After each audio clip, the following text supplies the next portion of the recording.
So many of the resources we have in life, such as time and money, are limited, so we have to be efficient in how we decide to use them. So for example, there's only 24 hours in a day.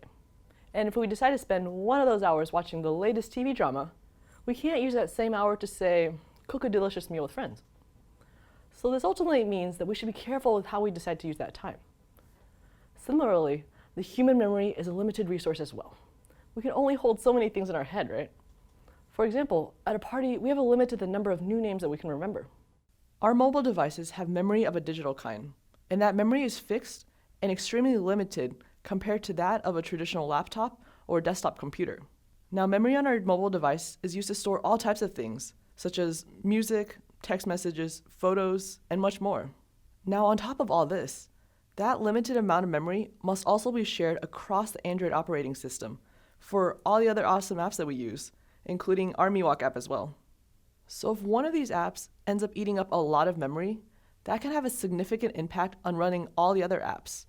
And worst of all, that would negatively affect the overall experience of the entire device, which could lead to a very frustrating user experience. All this discussion is meant to say that as developers, we must keep in mind that memory is a limited resource, and we need to create apps that use this memory efficiently. Consider the contacts list app. A user may have 1,000 names and phone numbers stored into their contacts list. Now, if each contact were stored as text views in a linear layout, the phone would expense a lot of memory creating, storing, and displaying 1,000 text views, even though maybe not all 1,000 would be shown on the screen at the same time. If a large part of the system's memory goes into creating and storing 1,000 contacts, then there's not much left to run other parts of the phone. And this may cause other apps to stall or not even run at all. We want to be smart about using the memory resources so our app plays nicely with other programs on the device. Now, in this simplification of the Contacts app, when the user is looking at the list on their phone, they only see 5 contacts on the screen at a time. And anything above or below the list currently visible on the screen doesn't even need to exist, because that would just take up memory resources. So there's no need to create all 1,000 text views and have them take up memory, especially since the user may never scroll through the entire list. So to solve this issue, we could reuse views, because there's only 5 to 7 contacts that would ever actually appear on the screen at the time. And so here the blue rectangle represents the device screen. So notice that only the contacts that do end up needing to be displayed can just use one of these pre-created views.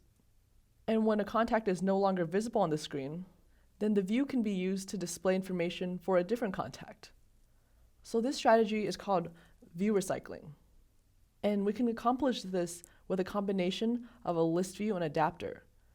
So we'll talk more about the details of this whole view recycling process in more detail in the next video. So the takeaway is to remember not to abuse your device's memory. Remember that our apps run on devices that have a set amount of memory that it needs to share with other apps and functions. So if a device is running several applications at a time and runs out of memory because maybe your app is hogging all the resources, well, the device will have to stop running all the other apps in order to free up space.